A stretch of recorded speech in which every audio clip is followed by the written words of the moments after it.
The Russian offensive on Ukraine has so far resulted in hundreds of deaths of civilians, thousands of injured people, which includes scores of women and children. There has been a global outrage over Russia's attack on Ukraine. India too has a significant role to play in the region. Both the US and Russia have been trying to seek India's support in the matter.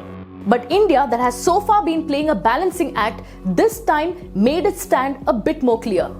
India abstained from voting on a United Nations Security Council resolution that sought to condemn Russia's attack on Ukraine. Here's India's explanation on why it abstained. Mr. President, India is deeply disturbed by the recent turn of developments in Ukraine.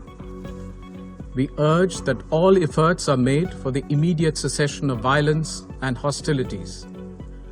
No solution can ever be arrived at the cost of human lives.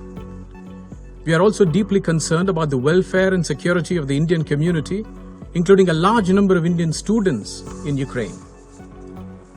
The contemporary global order has been built on the UN Charter, international law, and respect for the sovereignty and territorial integrity of states. All member states need to honor these principles in finding a constructive way forward.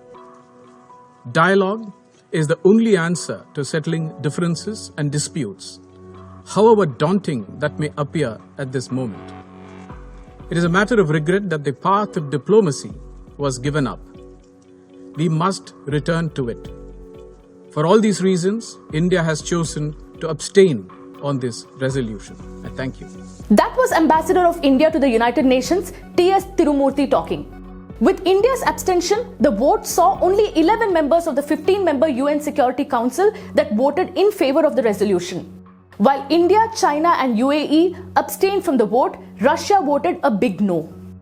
Russia, that is being criticized world over for its offensive against Ukraine, was the happiest when India abstained. Russia thanked India for its support. Russia even congratulated India for its abstention and tweeted saying, "Highly appreciate India's independent and balanced position at the voting in the UNSC on February 25, 2022.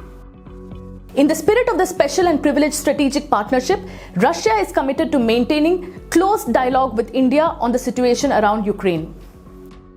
Not so long ago, the embattled Ukrainian president had asked Indian Prime Minister Narendra Modi to help his nation and his people from violent Russian aggressors. The president, Volodymyr Zelensky, spoke with Indian Prime Minister Narendra Modi, informed of the course of Ukraine repulsing Russian aggression. More than 100,000 invaders are on our land. They insidiously fire on residential buildings, urged India to give us political support in United Nations Security Council, stop the aggressor together. Much before this, Ukrainian envoy to India also said that Ukraine was deeply dissatisfied by India's stand of not taking a stand in the matter. India is closely following development of events. We are deeply dissatisfied with this position. What does it mean, closely following or more closely? Now 10-15 people are killed. When hundreds or thousands will be killed, in this case, what will happen? Is following more closely. We are waiting, we are asking, we are pleading for the strong voice of India. Earlier, when Indian Prime Minister spoke to the Russian President, he called for an immediate cessation of violence. But at the same time, Prime Minister Modi did not explicitly condemn Russia's actions. India and Russia have historically had good ties.